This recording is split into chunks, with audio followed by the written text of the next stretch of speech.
Good morning from New York. Today, Good I'm morning from here as well. How's eh, everything in New York today? everything's great. A little cold, and trying to save on electricity here.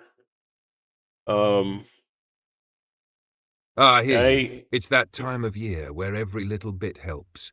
Are you managing with extra layers and cozy solutions, or are you getting oh creative with heating? oh yes, I am.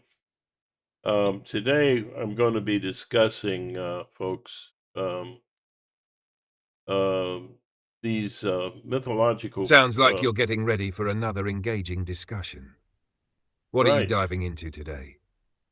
Well, I'm going to present these figures in religion: uh, Krishna, Buddha, That's a Jesus, powerful topic. and Are you Muhammad. focusing on their role in the personal journey of empathy, or are you exploring their influence on broader social and political movements? A little bit of both. It's my assertion that That sounds like a great balance, tying the personal and collective together. It'll give your audience a more holistic view of how these figures shaped both individual transformation and social structures. How are you planning to introduce the figures and their significance today? well, I'm thinking about as of viewing Here I am, audience. The ready viewing to dive audience into the can. discussion whenever you are. Okay, I've got a diagram over here. And you'll see at the What's top on your mind? there's Ready to the jump in? artist. In a minute. Artists are creative empathy, caretaker are compassionate empathy, and the counselor are objective empathy. And this middle triangle is the inner kid, the dramatic self. These are important language practices that in my practice my type of inner yoga.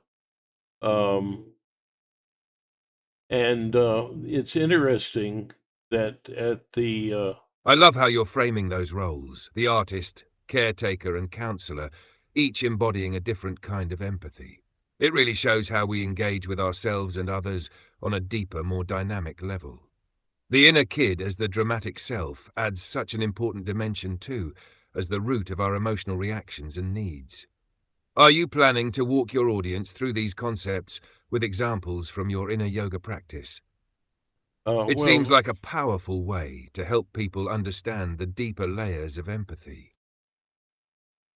yeah, what I'm going to do is talk about these figures, all of which people associate with love or empathy.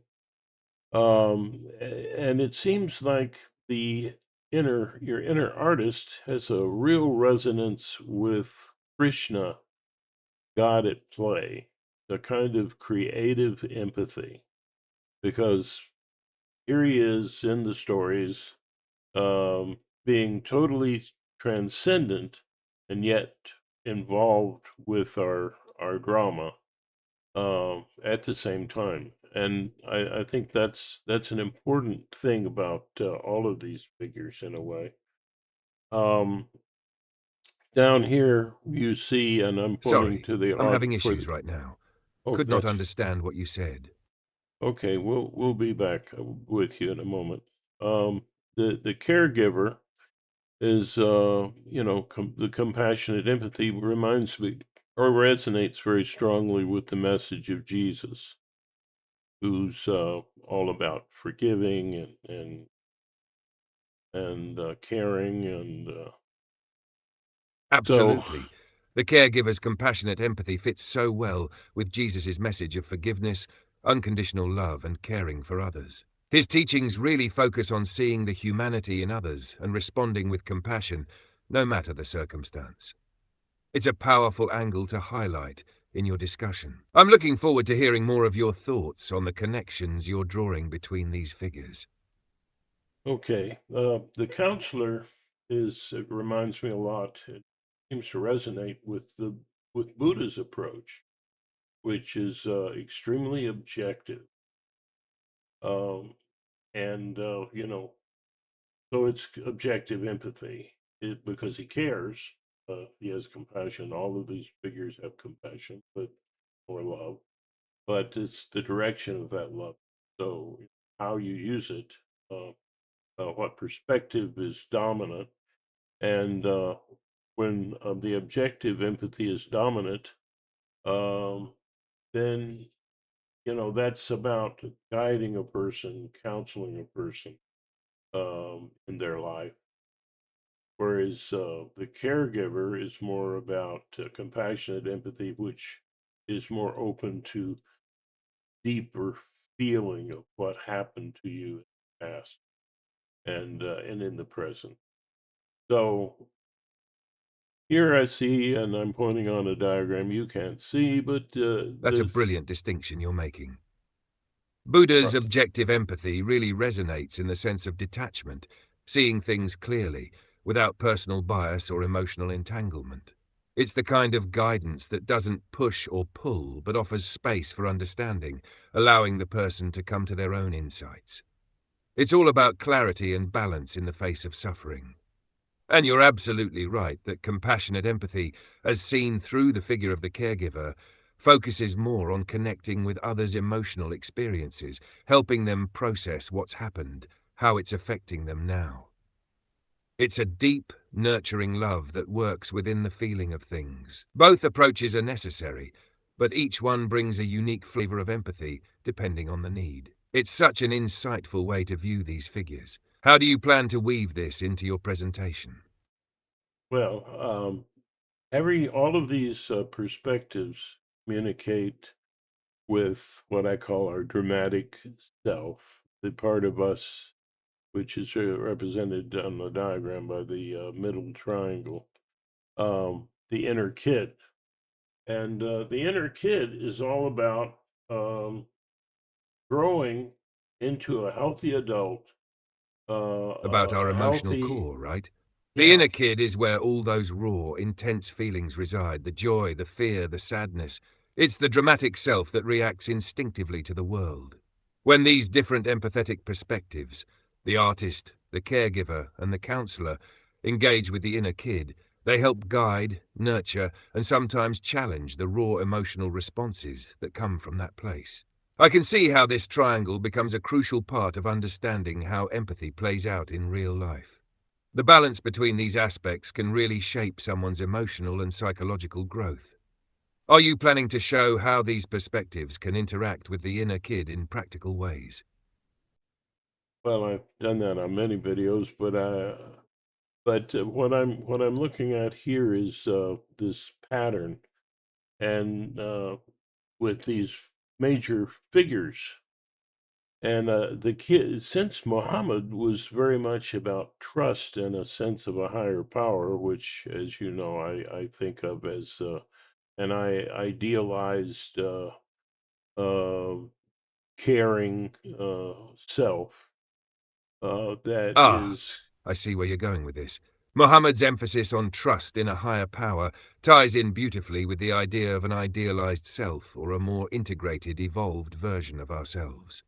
His teachings help guide the inner kid toward trust in something beyond immediate feelings and reactions. This can give people the strength and foundation to navigate the dramatic self's more turbulent emotions. It's like building a trust in the process, in the bigger picture, beyond just emotional responses.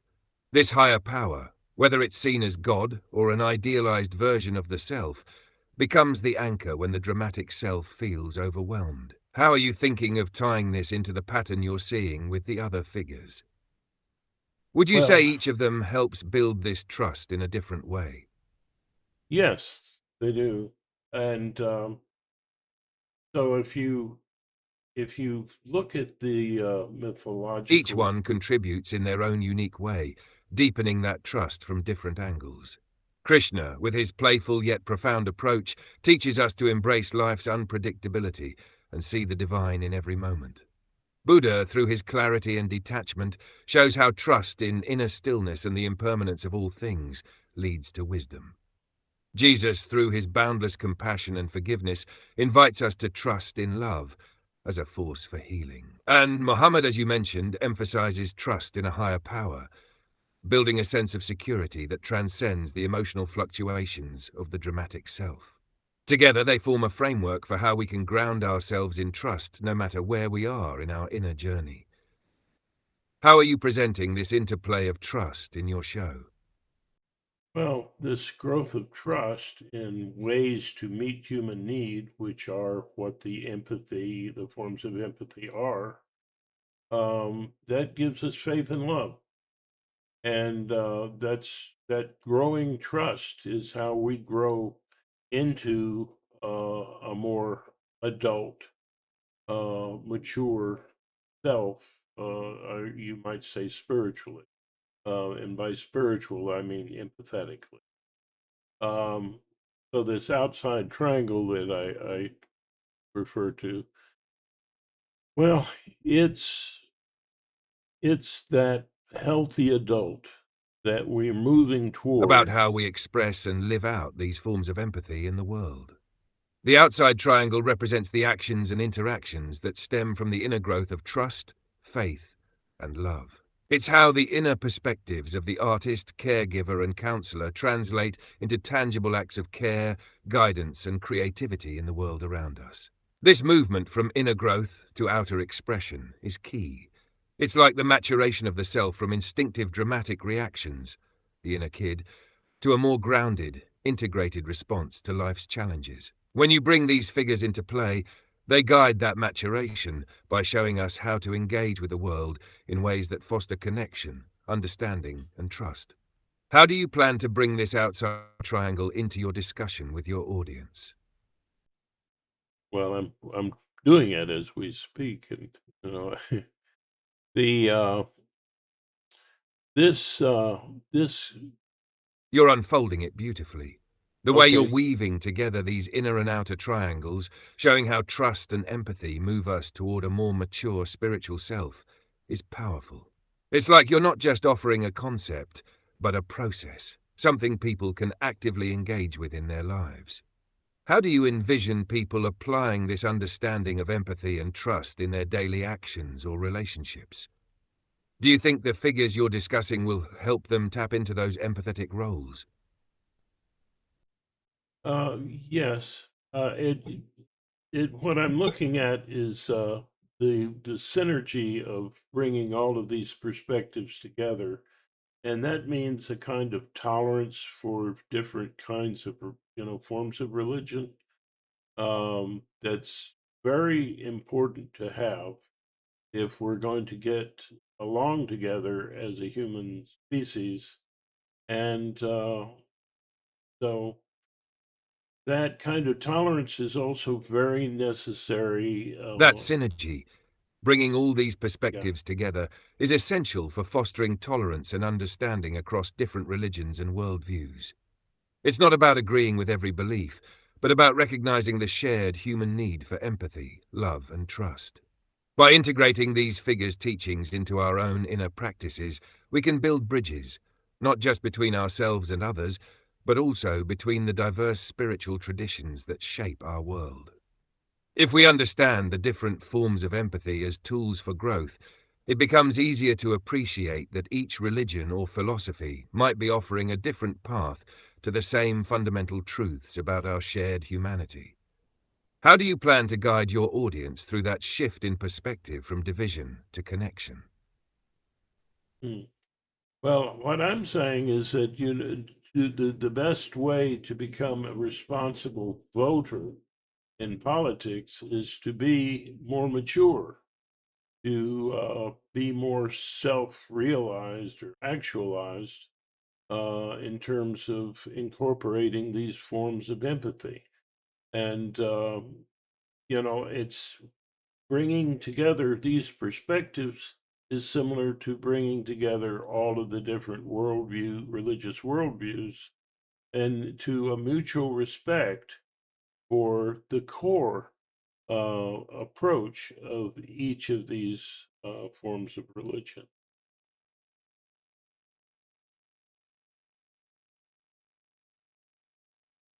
That's a powerful point. You're connecting the personal development of maturity and self-realization with a deeper, more responsible participation in society. The more we cultivate these forms of empathy within ourselves, the more we become capable of engaging with others, especially in political contexts, with respect, understanding, and the ability to see the bigger picture.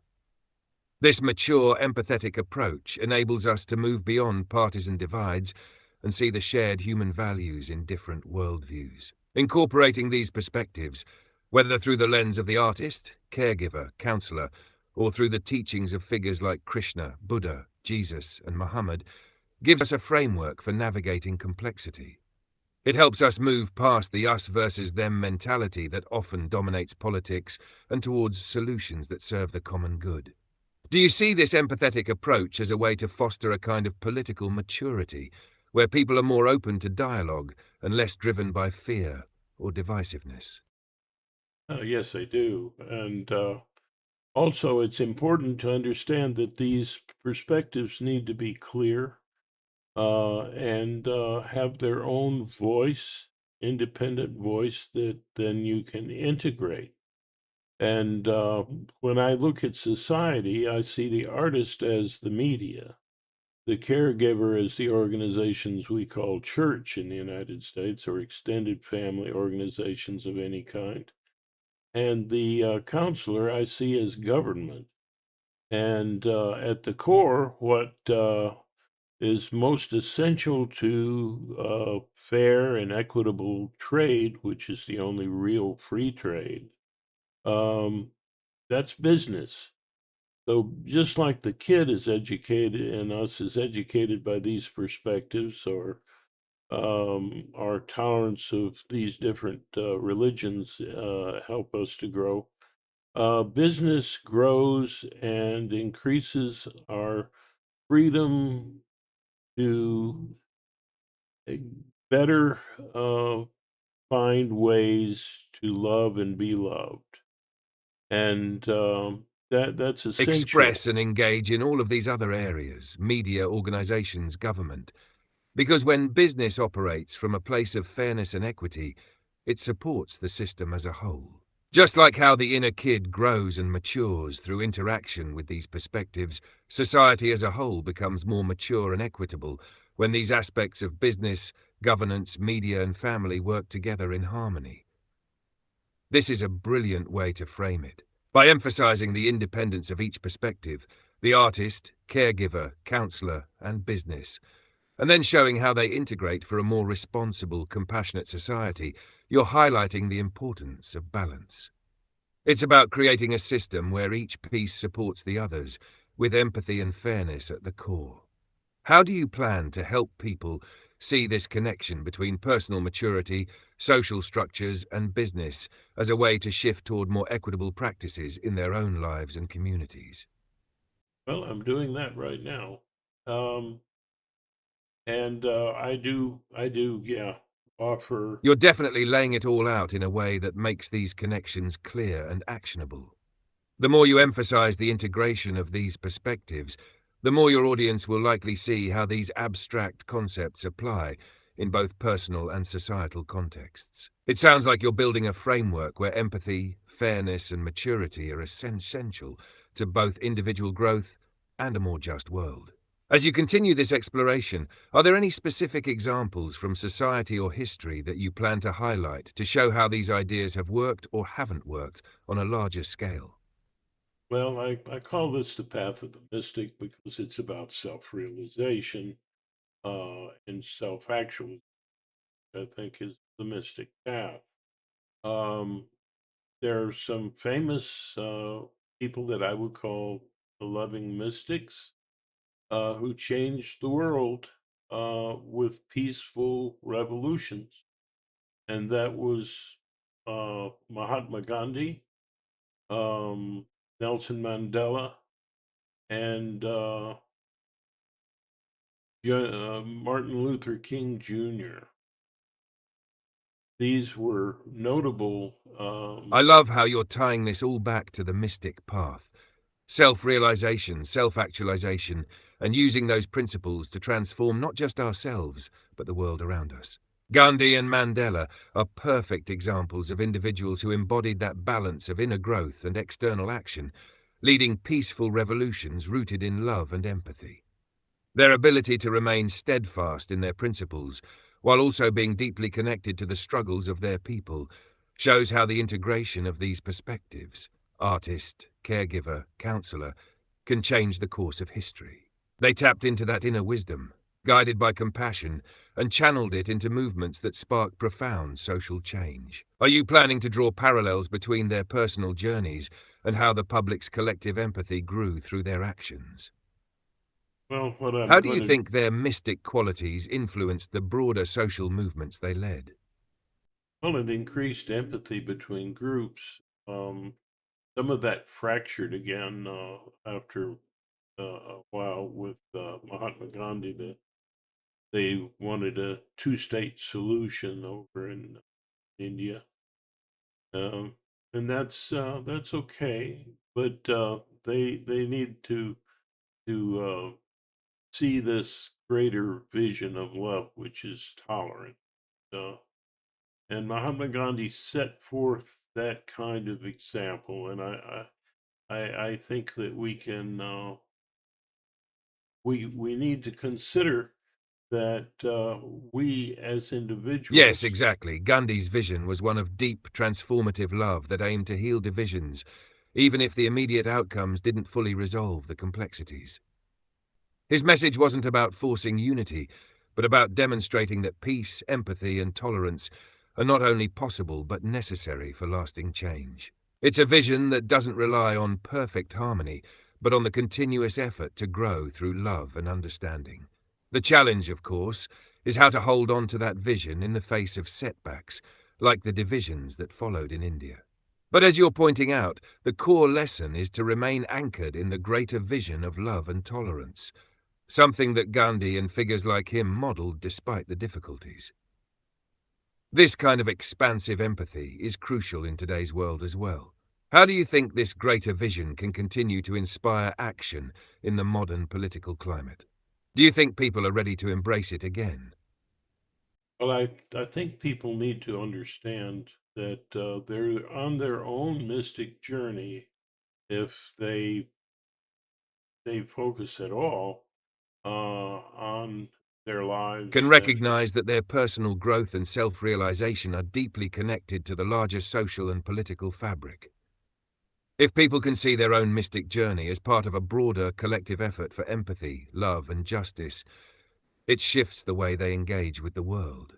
It's no longer just about individual enlightenment or personal success, but about contributing to a more compassionate, integrated society. When people understand that their inner work directly impacts the outer world, it encourages a sense of shared responsibility. It makes the idea of building a more empathetic world feel achievable, not as an abstract, distant goal, but as something that's lived through our daily actions, choices, and relationships.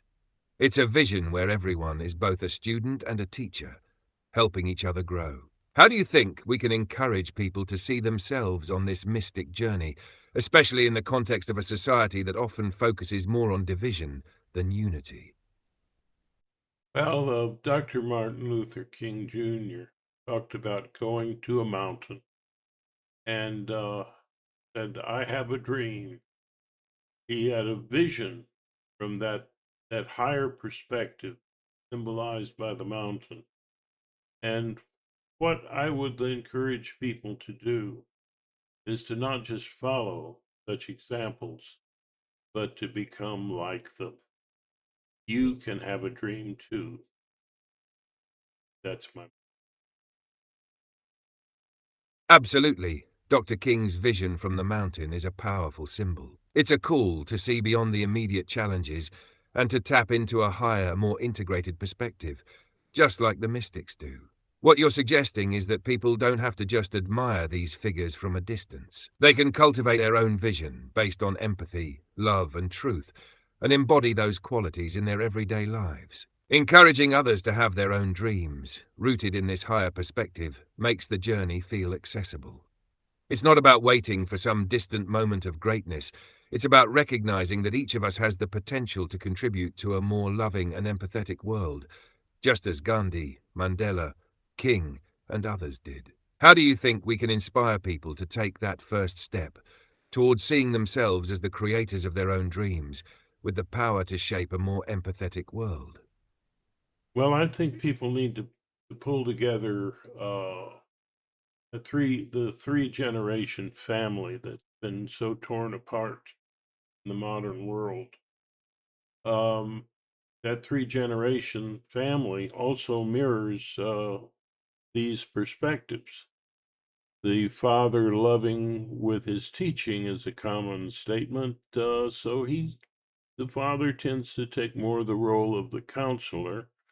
And of course, I need to point out that every human being has all of these perspectives, and every organization, no matter what form, has a little bit of all of these perspectives. What defines the perspective is what you focus on at the time.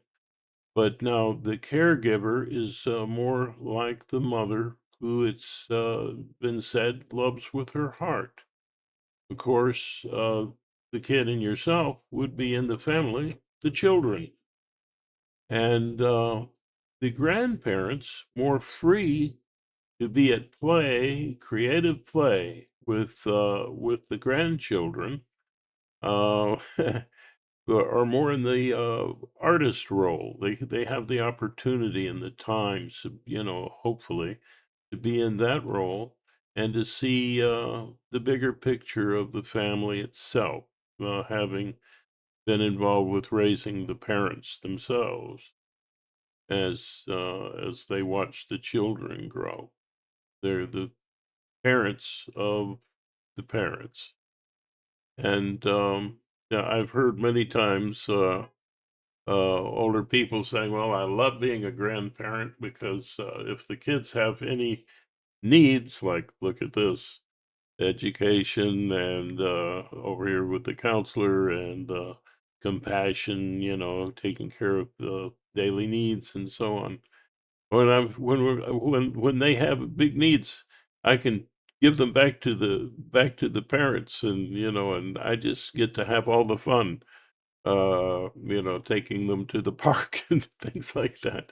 And so my own grandmother said something that almost shocked me as a child, and she said, "Oh, sometimes I think I love my grandchildren even more than my own children."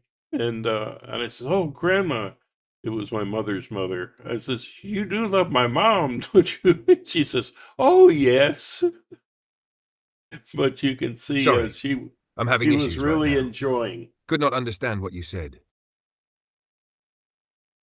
Okay, where did I lose you?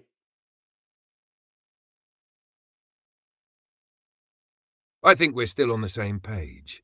You're asking how we can inspire people to step into their own power and start creating their own visions for a more empathetic world, just like the great figures you mentioned did. The idea is to show them that they, too, have the ability to dream and bring that dream into reality by living with empathy, love, and the courage to act on their vision. Did you want to Well, dig deeper into that idea of inspiring people to recognize their power, or is there another aspect you were aiming to focus on? Well, when I was talking about what perhaps you failed to hear or Oh,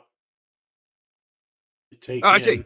You were talking about how Dr. Martin Luther King Jr.'s vision of going to the mountain and declaring his dream symbolized that higher perspective, a vision rooted in love and empathy.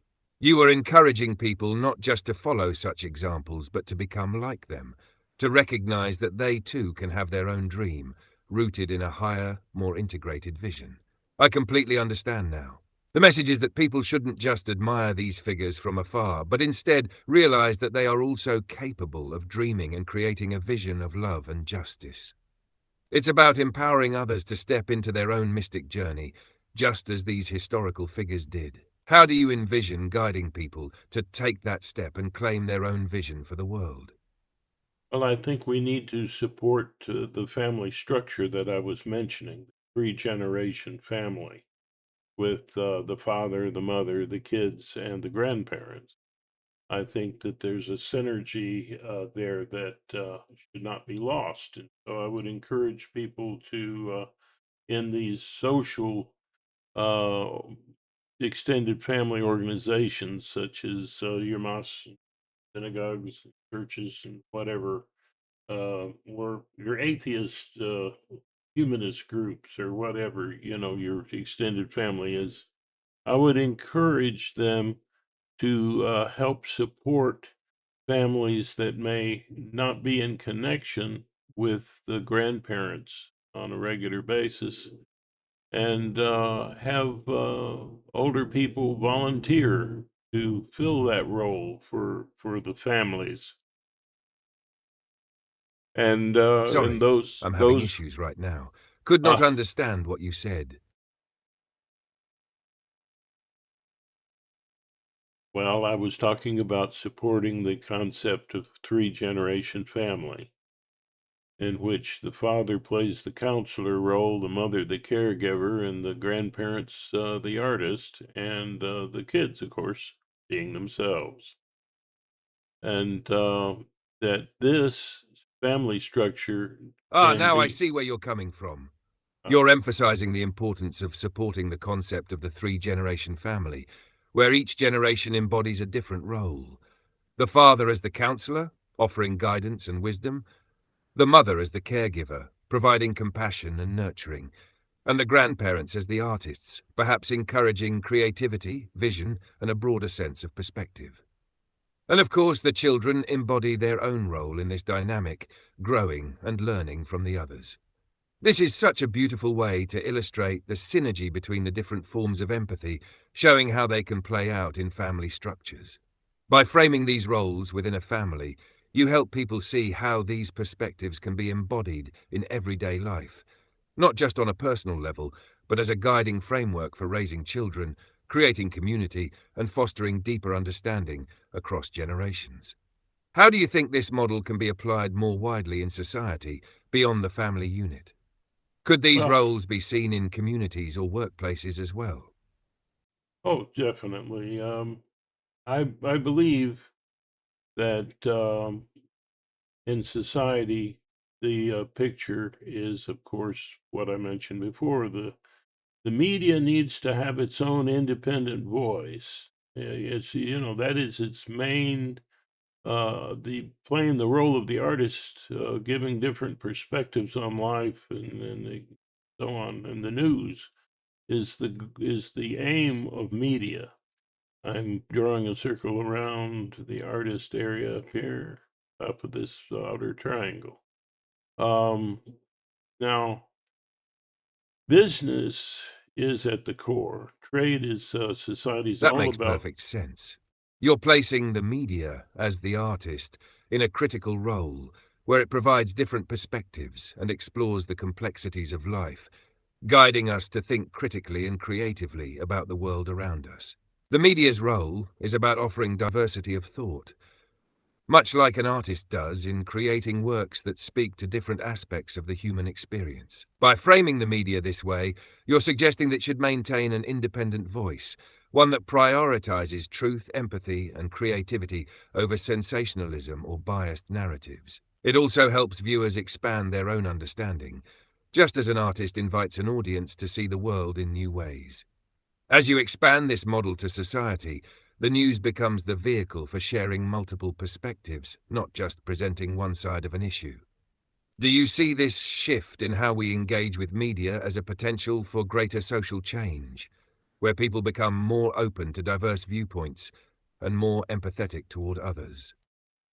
What I'm looking at is the fact that power can corrupt and lead us to more selfish perspectives. Um, so power needs to be divided, and that's how we get freedom, and more fair play in life.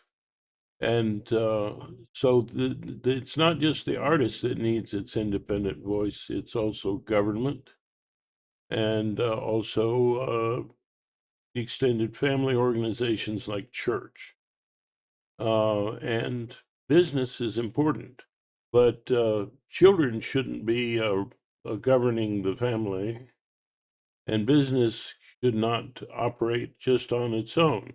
That's not true free trade because it wouldn't be fair trade.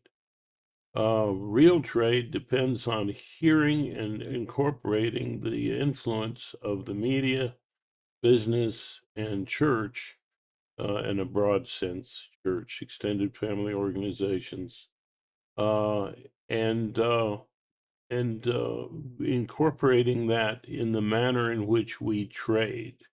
Trade is about the core, like the kid in us, that which is most in touch with human need directly. And so, as we push for these to have their own independent voice, we help to avoid greater self centeredness and the corruption of too much power into too few hands. So, what I see today is a thrust with, around in Europe and in the United States to following individuals who want to be dictators, and oftentimes they're very much backed up by business, the greed aspect of business, and that's how Hitler rose. And we're looking at as stress gets applied to societies, they can break. People can, under stress, become more self centered, or even if they perceive themselves as being threatened or challenged, overly challenged, still it opens a door toward self centered people who say, just let me handle it. It's kind of like the apes all following. Absolutely. You're Yeah. touching on a critical point here. The central danger is when power becomes concentrated in too few hands, whether in government, business, or any other institution. When that happens, it can lead to corruption, selfishness, and a disregard for the collective well-being. By ensuring that all these sectors, media, government, business, and extended family organizations like churches, have independent voices and checks on their power, we create a more balanced and fair society. What you're describing isn't just about distributing power for the sake of fairness. It's about preventing the erosion of empathy and the collapse of trust. Trade, as you pointed out, isn't just about exchange, it's about recognizing and respecting human needs. That's the role of the inner kid in us, deeply connected to those needs, honest about them, and in touch with what's fair and just. The rise of authoritarian figures today, particularly when backed by the greed of business interests, is a scary reminder of what can happen when too much power consolidates. The stress you mentioned, economic, social, political, can amplify people's fears, making them more vulnerable to manipulation and more likely to support leaders who promise safety through control, even at the cost of freedom and justice. What would it take, in your view, for society to rediscover this balanced approach? Is it about fostering greater empathy in individuals, or do we need systemic changes as well to create more fairness? Well, I believe we need both, and that just as these famous mystics that I talked about influenced individuals, and as an individual influenced society, so social change also influences the individual. So if it'd be hard to focus a lot on personal growth uh, in a punishing gulag. Um, you can't. Uh, you Democracy is absolutely essential. It is the democracy speaks of true of this balance I'm talking about. Democracy is the freedom that we need to incorporate all of these perspectives. Um, but it can break down, like you say, when power gets overly concentrated. And I'm seeing this with the rise of Trump and his greed, wanting You're to. absolutely right. Both personal growth and systemic change are essential for fostering a more empathetic and fair society. The interplay between individual transformation and societal change is key, as you pointed out. Just as mystics like Gandhi, Mandela, and King influenced individuals to take on higher perspectives, those same individuals were also shaped by the larger social forces of their time. When social structures encourage empathy, fairness, and self-reflection, it creates an environment where personal growth becomes not only possible, but natural.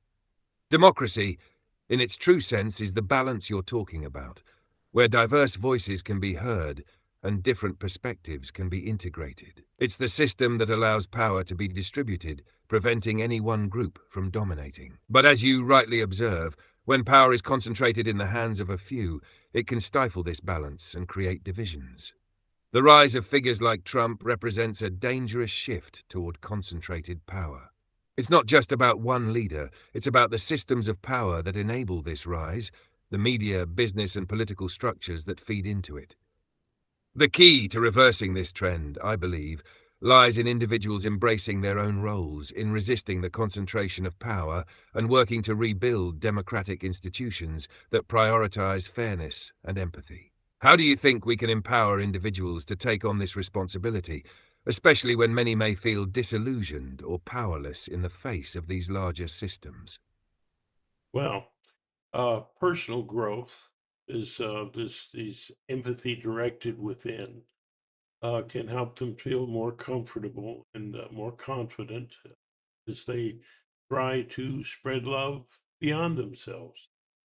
And a lot of people talk about this and say, "Whoa, I have to keep working on myself." I have this one fellow I talk to online. It's, I just, want to focus on myself and not politics or anything.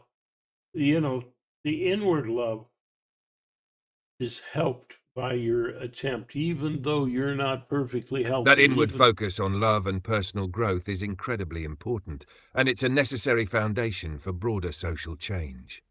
By developing empathy within ourselves, we become more grounded and confident in our ability to engage with the world from a place of love, rather than fear or self-interest.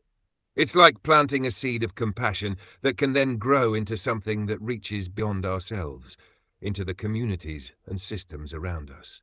The person you mentioned, the one who wants to focus only on inward love, might be echoing a sentiment that many people have: the desire to heal or grow personally before engaging with the complexities of the outside world.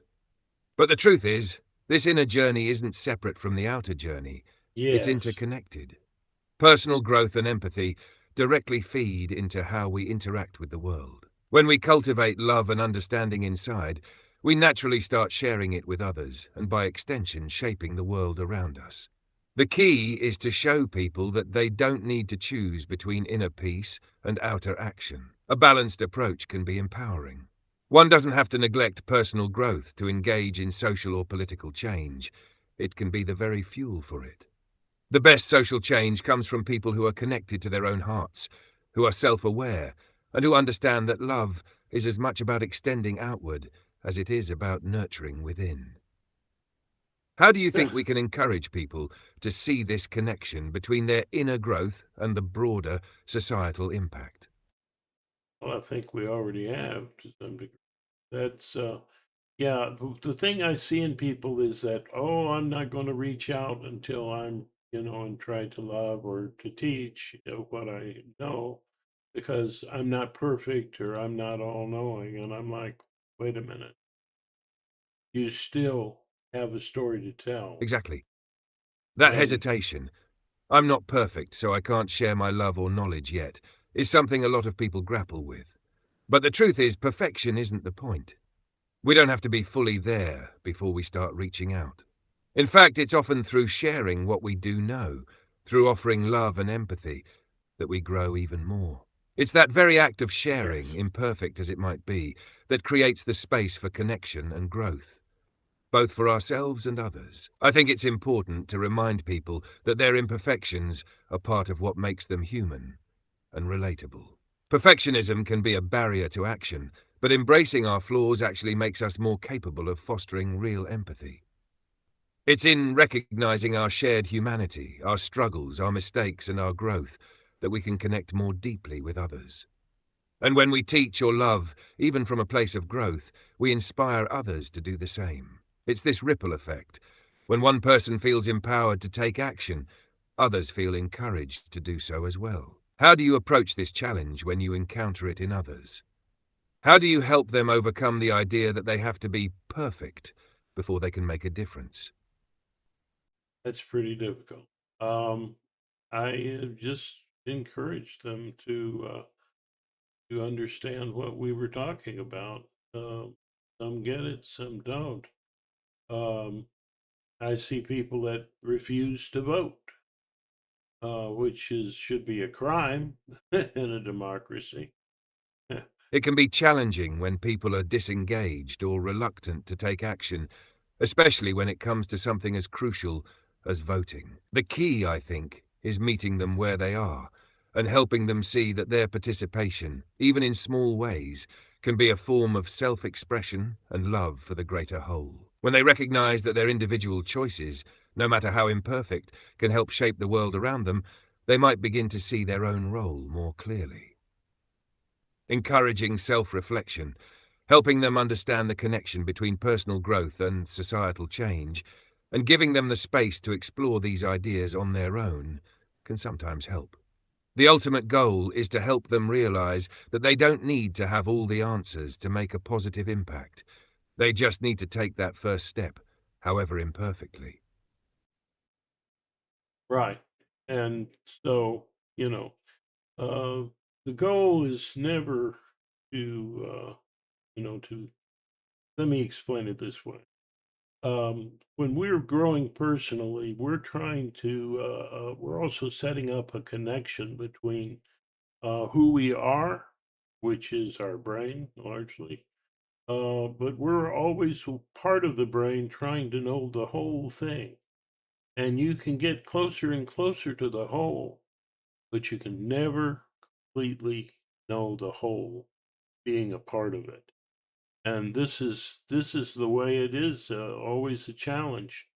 And so it's about the journey, not about the destination so much. And when we're wanting to know about the universe, again, we're part of the universe trying to know the whole thing.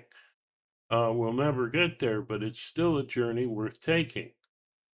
I like to encourage people that way to see that. That's a And beautiful way to frame it. The journey itself, the process of growing and seeking understanding, is where the true value lies. Just like the brain is always a part of the body trying to understand the whole, we, as individuals, are always part of the universe trying to comprehend the greater whole. The pursuit of knowledge, love, empathy, and connection doesn't have to have a final destination because the act of seeking itself is transformative.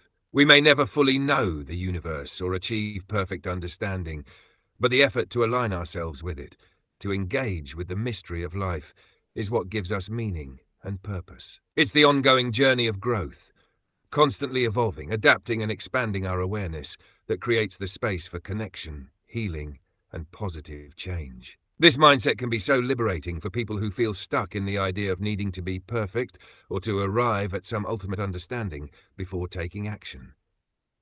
It's about allowing ourselves to be part of the process, trusting that every step, however imperfect, is valuable. How do you think we can cultivate this mindset in others, especially those who are stuck in the belief that they have to have it all figured out before they can start making a difference?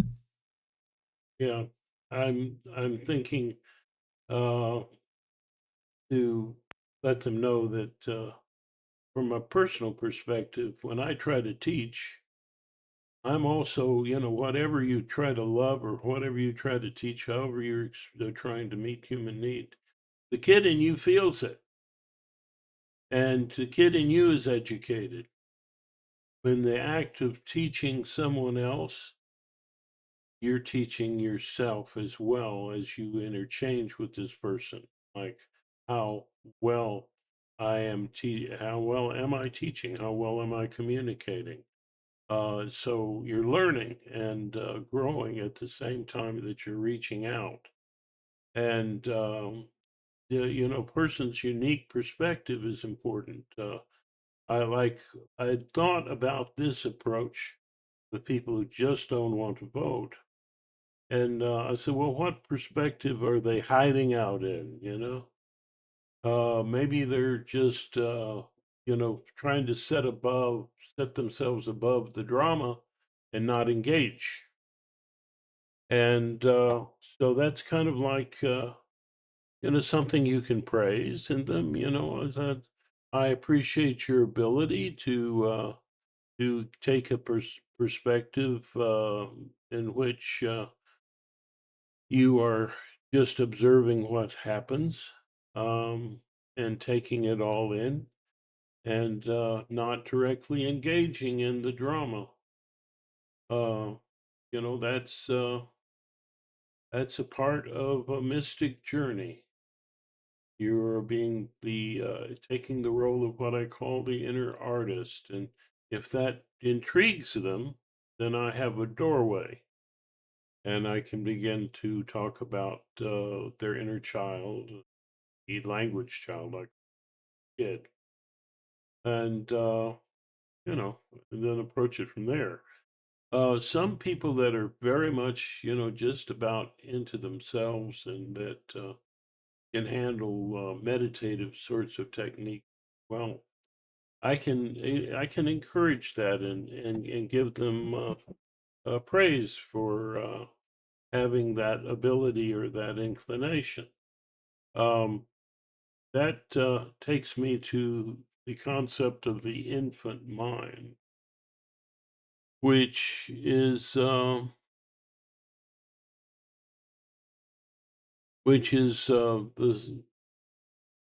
the innermost triangle, and the diagram I'm pointing to for people.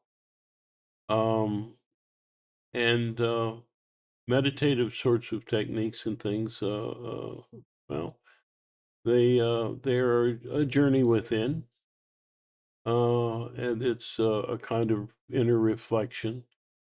And I can point out that there are ways of doing that. That you can be playful with that. You can be focused on and you can be expressive, and all of this tied to your feelings.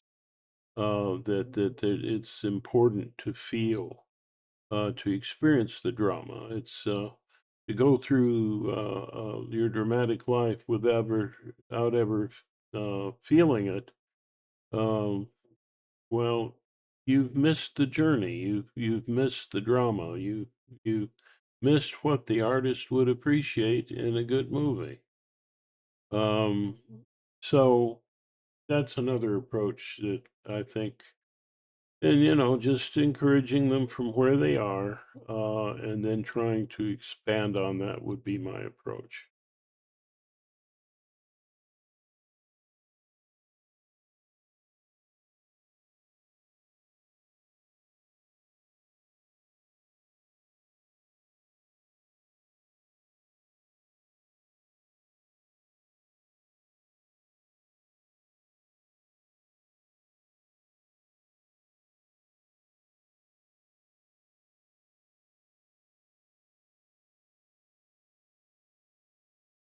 Well, everyone, it's been great making this presentation. I hope you appreciate my friend Jordan GPT chat, and his wonderful voice. I'd like to encourage you to join the effort um, of creating a greater love within yourself and outside of yourself by subscribing to this channel. It costs you nothing, and it really helps the message to get out.